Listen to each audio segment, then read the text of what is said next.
අයිබෝන් හැමෝම පිළිගන්නවා කුමාර හේවාවසම් සමග YouTube නාලිකාවත් එක්ක. ඉතින් අද දවසේ මම කතා කරන්නේ ටිකක් වෙනස් මාතෘකාවක්.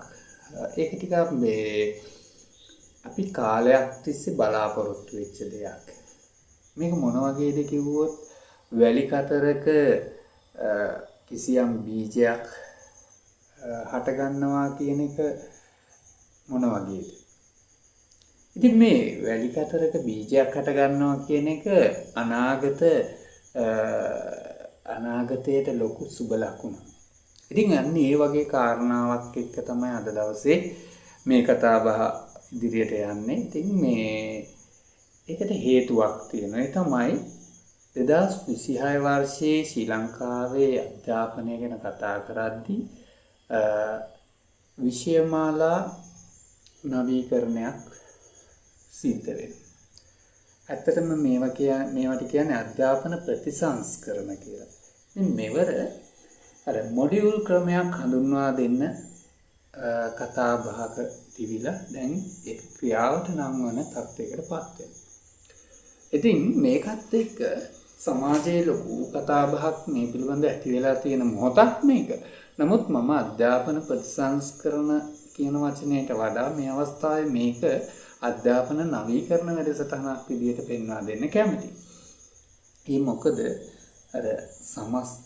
මෙච්චර කල් ඉගෙනගත්ත සම්ප්‍රදායික අධ්‍යාපන රාමුවෙන් මිදලා මොඩියුල් ක්‍රමයක් හඳුන්වා දෙනවා කියන එක ප්‍රතිසංස්කරණයක් කියන්න බැහැනේ. ඒක අධ්‍යාපන නවීකරණයක්. ඉතින් මං කිව්වා නේද මේ කතරකට බීජයක් හටගත්තා වගේ සිද්ධියක් ගැන මං කතා කරනවා කියලා.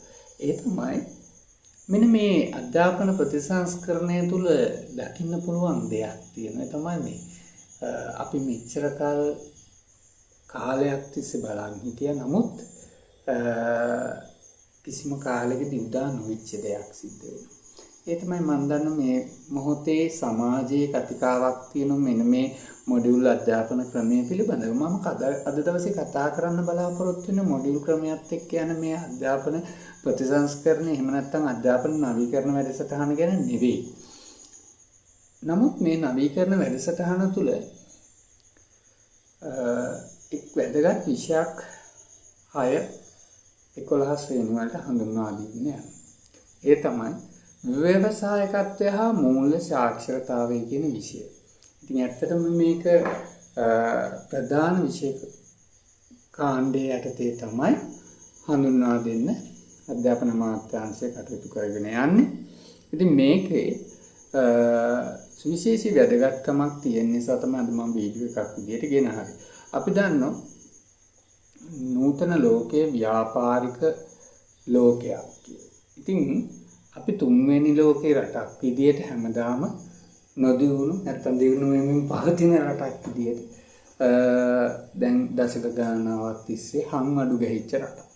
ඉතින් මේකේ දියුණුව බලාපොරොත්තු වෙන ඔබ මම අපි හැමෝම මෙන්න මේ ව්‍යාපාර ශාස්ත්‍රය පිළිබඳ ඉගෙනීම කියන කාරණාව 6 වසර දක්වා පැමිණීම නැත්නම් මේ 6 වසරේ සිට පටන් ගැනීමත් ඒ වගේම මේක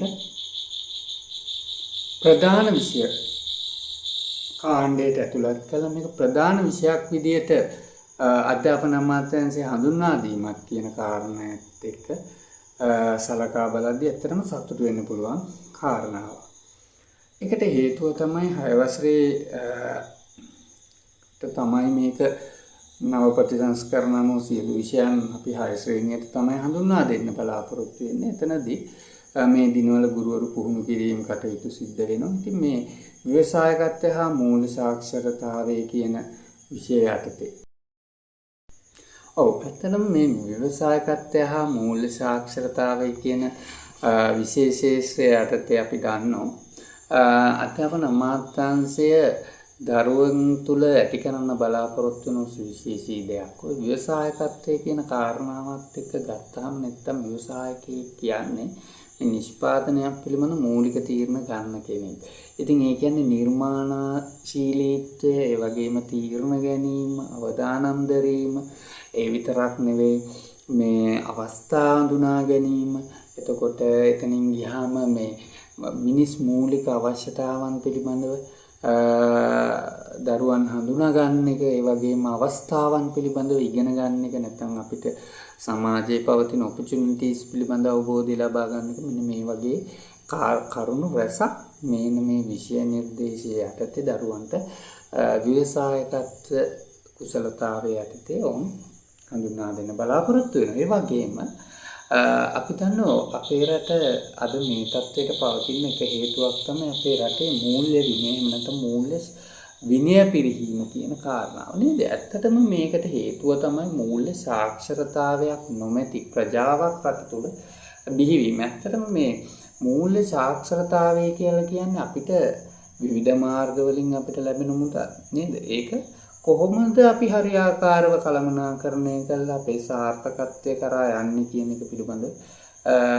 කරන කතා බහක්. ඉතින් මෙන්න මේ අධ්‍යාපනය ඔස්සේ මෙන්න මේ 6 ඉඳලා 11 ශ්‍රේණියේ දරුවන්ට මෙන්න මේ ඉහත කියපු කුසලතාවන් අත්කර දෙන්න තමයි අතන මේ විෂය හඳුන්වා දීලා තියෙන්නේ. ඉතින් අපි කොමර්ස් කරන ප්‍රජාවක් විදියට නැත්නම් උගන්වන ගුරුවරු විදියට අපි සතුටු වෙන්න ඕන අපේ දරුවන්ගේ හෙට දවස පිළිබඳව. ඒ වගේම මම මේ වීඩියෝ එකේදී කියන්න බලාපොරොත්තු වෙන මේ විෂය අලුත් විෂයක් කියලා.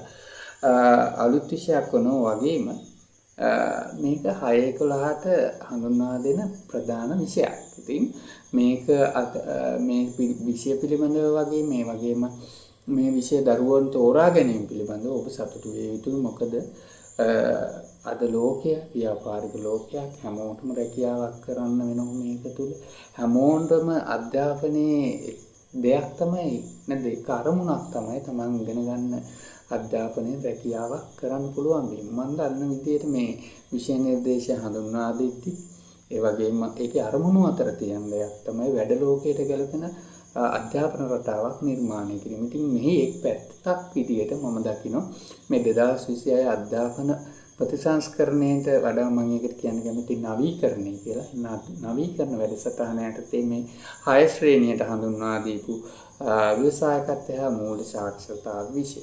ඉතින් මම මේ කෙටි වීඩියෝ තුලින් උත්සාහ කරේ මේ වැදගත් විෂය පිළිබඳව දෙමාපියන් ඒ වගේම දරුවන් අතර තියෙනවා පුංචි බීතිකාවක්. ඒ වගේම මොකද්ද මේක කියන පිළිබඳව මම දන්න මේ මොහොතේ අපි දන්නවා අපේ රටේ අධ්‍යාපන ප්‍රතිසංස්කරණ පිළිබඳ විවිධ කතා බහ සිදුවෙන වෙලාවක්, සිදුවන කාලයක්. ඉතින් මම හිතනවා මෙන්න මේකත් කතා බහට ලක් විය යුතු මාතෘකාවක්. ඉතින් ඒකයි මම ගෙනාවේ. ඉතින් මේ පුංචි වීඩියෝ එකක් ඉතින් ඔබ හැමට අද දවසේ මම කරපු වීඩියෝ එක තුලින් කිසියම් අදහසක් ඔළුවට එන්නේ නැති. ඉතින් මේ මගේ තරුණයයි. ඉතින් මගේ මේ කෙටි වීඩියෝ හොඳ නම් ඔබ subscribe කරන්න, ඒ වගේම bell icon එක click කරලා මගේ අනිකුත් වීඩියෝත් එක්ක රැඳී සිටින්න කියලා ආදරයෙන් මතක් කරන ගමන් මම අද දවසේ කෙටි වීඩියෝවේ සමගන්නවා. බොහොම ස්තුතියි.